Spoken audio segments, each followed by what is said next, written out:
Hey everyone, so you can hear in my voice I'm pretty exhausted. It's been a very, very long day. Um, but when I got home, there was one thing I needed to do here in the office. I have a client.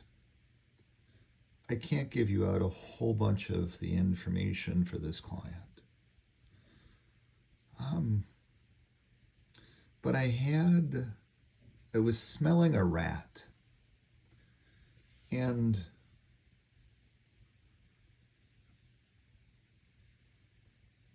we have a massive problem.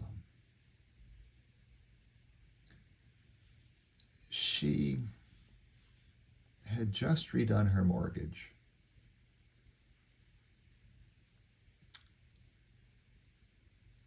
And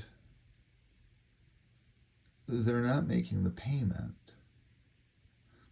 And so I said, we got to get this house sold before it goes into foreclosure. We got to capture as much of your equity as we possibly can. We got to get going on this. And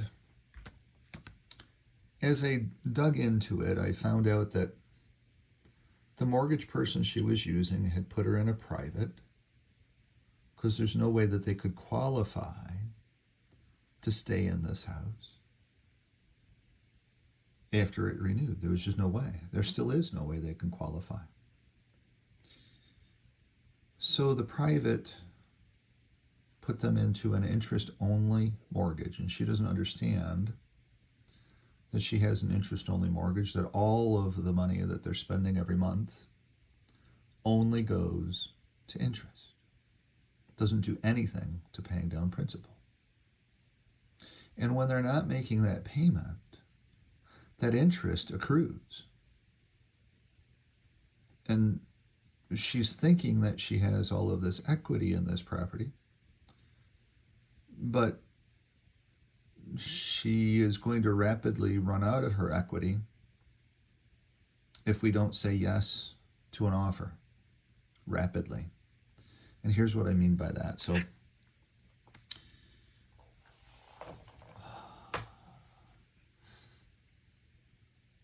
sorry about the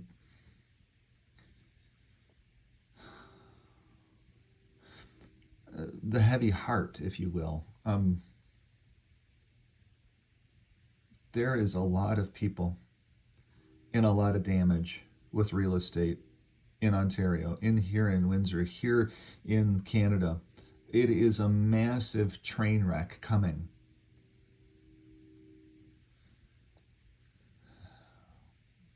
And I feel for my client because I now understand it as a finance guy.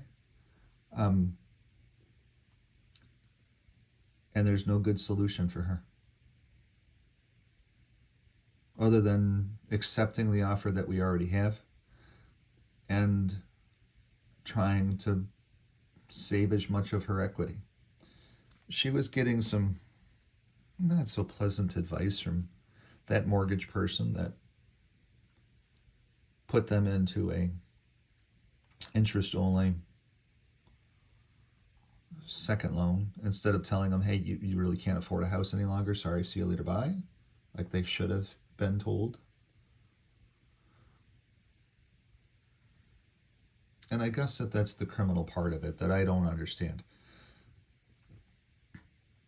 The mortgage person made massive money off of them and gave them all the wrong advice, in my view. It's just my view, my opinion. So here's what the problem is. They currently have a mortgage of $385,000. It's an interest only, which they don't understand. And the payment is $4,000, $4,200 a month. So you can reverse this and do the interest rate is 14% per annum. And it never knocks down the principal. It's only interest only. Think about that for a second. Just interest only. That's it. You're paying basically rent of $4,200 a month to live in this house.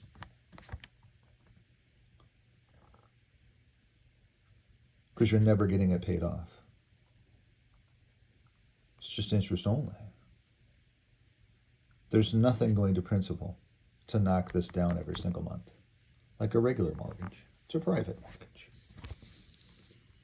What had gotten me a little bit weirded out was that I had brought up, we don't want this going into foreclosure. And she said, but there's no risk of foreclosure according to my mortgage person. So when I called over to the mortgage person, they said, no, it's a private, and they're happy to just let it go. I said, there's nobody on the planet that would be happy with not getting their payment. What are you talking about? And she said, oh, I've already called them and let them know, and they're happy just waiting. And they're happy for waiting for about 9 months. Then they're not going to be happy waiting, and they're going to foreclose.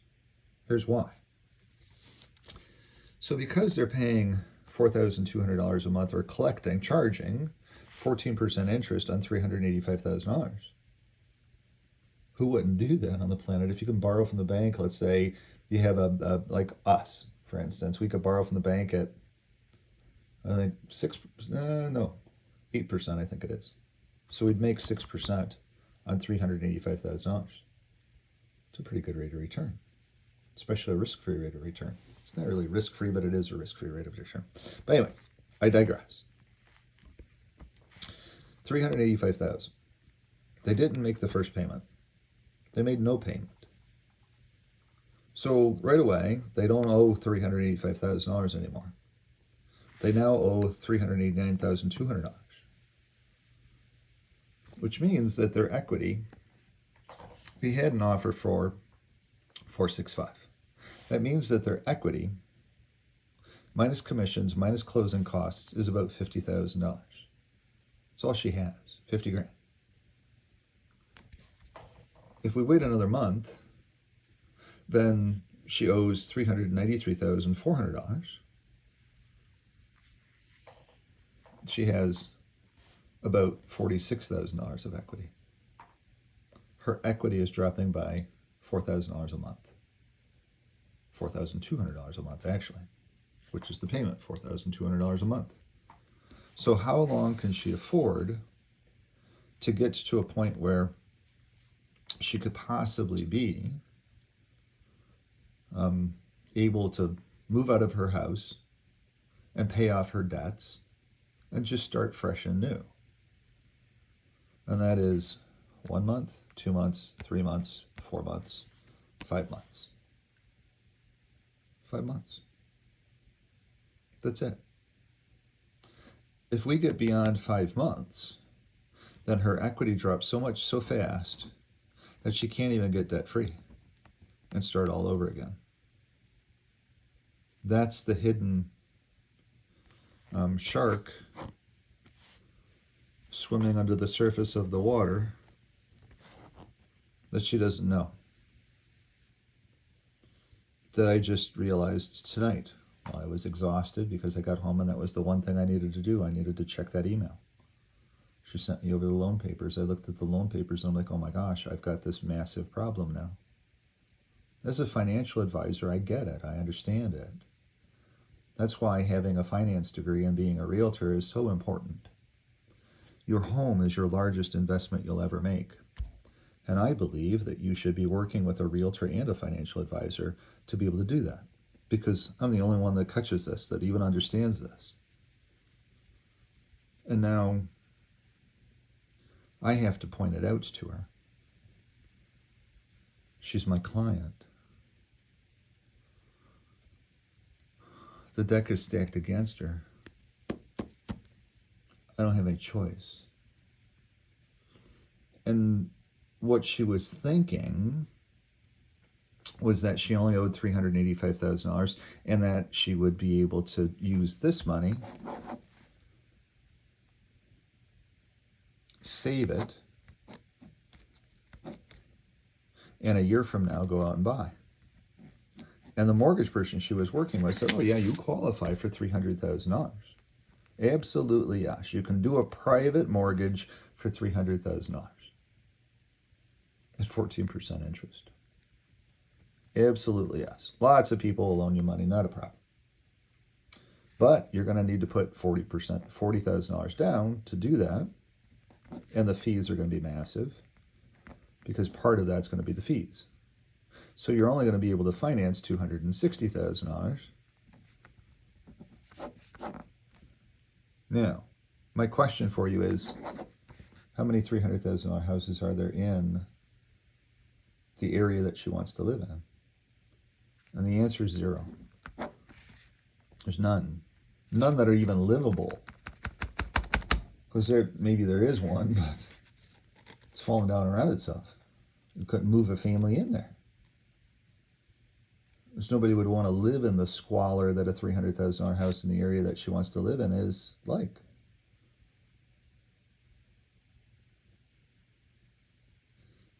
So she has to rent. And even if she's renting at $2,300 to $2,500 a month, I don't know how a single mom does that, by the way. But it's still cheaper than the $4,200 a month she's renting for right now. She doesn't understand what she's doing here. Because I cared enough and sniffed it out enough to say, there's something that smells ratty here. And then I get home tonight and I'm having dinner. And like I have one more thing to do before I can actually even put my head to rest. And that was look at what she sent over.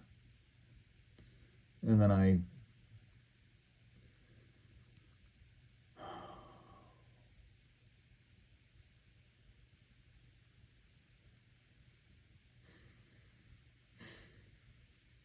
it is so hard. There is so much of this out there.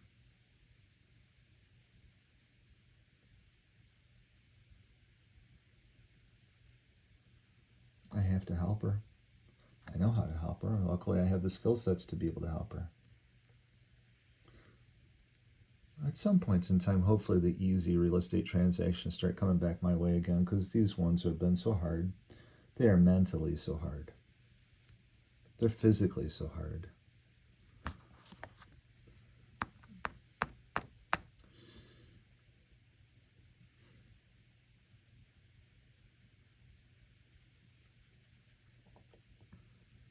Luckily, I'm helping her.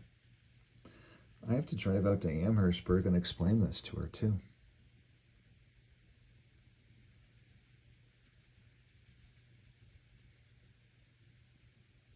I have to do that tomorrow.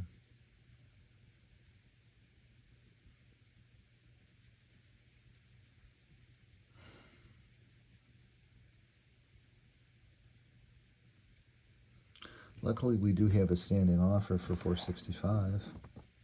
There was a realtor that was just in there today. Going to have to call him tomorrow too and kind of point out to him that, hey, maybe his client is the buyer and maybe I can get something higher than this. Because this is just a verbal. It's not even a written offer.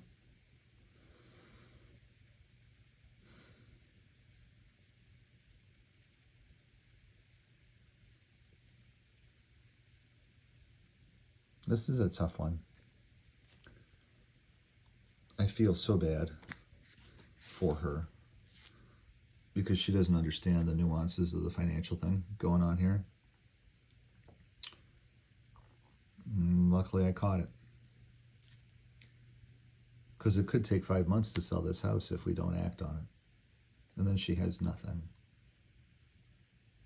And then foreclosure proceedings would start rapidly.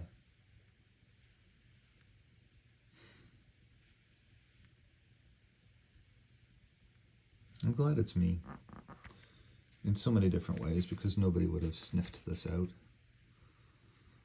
So if you're thinking about real estate, if you don't understand what you have, then give me a jingle, 519-995-6145, because if it seems weird It is weird. And you need it explained to you too in common sense ways to be able to fully understand it. This is a massive train wreck coming in real estate in Canada. It's a massive train wreck. There's so much of this out there.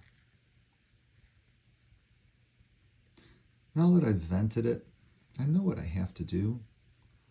I don't really want to have to do it, but somebody does. And this somebody's me, so I know why the calling was there. That's the fun thing about this, is I always end up figuring it out. Why am I called to this person? And then I kind of figure it out. It's like, oh, now I understand. Thank you for thank you for helping me to understand why I was called to help this person. It's one of those faith-based things. So thanks for watching. If you have any questions about real estate, if you believe that you're in a world of hurt, you need a realtor that is also a financial advisor that understands this stuff, that has degrees and designations in this stuff. Give me a jingle, 519-995-6145, 519-995-6145. I'll go to work for you. I'll try to help you too. Just go easy on me, because the first 3 this year have been very, very hard. Have a good night. I think I have a clear enough mind now to be able to go and take a metformin and be able to fall asleep. Luckily for me, tomorrow morning, my AMD short looks like it will be up at the open if it holds. We'll see what happens for tomorrow. And then my Apple short seems like it's fair value right now. But I believe that Apple will be down too. The data sets in the spreadsheet were just so bad. I believe that tomorrow morning I'm probably going to be at the open, probably up another $700 in my account, which is a good day. Making $700 in a day is a really good day. I think that you would agree. If you could make $700 a day by 5 days a week, that would be a really good week, especially without having the stresses and all of that of having to help people. It's kind of what the goal is as well too. I'm getting there, one step at a time. Got some other things on the go as well too. Have some work I got to do for another client, somebody new to Canada, and I think I'll be able to help him as well too. On the buy side, and I haven't done any buy side real estate in a little while as well. So I have another client as well too that I'm showing a house to tomorrow. Oh, by the way, what time is that tomorrow? 10 o'clock tomorrow morning. So I better get to bed. I've got to go. Oh, jeez. What a day tomorrow now. I got to go over and show this house at 10. And then I got to get over to Central to get the rest of it cleaned out. Get over to the scrapyard, the dump, all that stuff. To be able to hit my closing, because I never lose at closing. And then be out to talk to this client. And then talk to my mortgage person about the other person. And then try to be to dinner for 5:30. It's going to be quite a day tomorrow. I'm going to go to bed and get some rest, because I'm going to need to be operating at 100% tomorrow for everybody. These have to get easier, but there's a lot of this train wreck stuff out there. And I just don't understand why people, interest rates are going to go down. It's like, oh, hell no. Interest rates are staying steady, if not going up, because the economy is just going gangbusters. And banks around the globe are going to have to keep raising interest rates to slow their economies down. And the reason that the economies are all going gangbusters, by the way, is that government spending is out of control. That's what's funding or funneling people to work, is government spending. It's not private spending. It is government spending, which is out of control in the United States. Debt on national debt, or interest on national debt, was $1 trillion for the first time, and it is spiraling. It's now like 1.1 trillion. It's going parabolic in essence. And they're spending like drunken sailors. And that's what's causing GDP growth. All of the GDP that was just announced, the 3.3% GDP growth, if you can believe the number, when you look at it actually internally, the math sucked. Maybe I should do a video about that. You might understand it if I did a video out about it and explained it to you, because it is a little bit hard to kind of understand from a layman's term without a degree in finance. Maybe that's a video for the weekend as well too. Either way, I'm exhausted. I've got a lot of stuff on my plate for tomorrow morning and tomorrow all day, so I'm going to go get some sleep. I'm going to need 110% of my energy for tomorrow. Have a good night. If you have any questions about real estate, and you know me now, 519-995-6145, 519-995-6145. If I can help you with any of this finance stuff or real estate, give me a jingle. I'll be here to help. Have a good night. Bye-bye.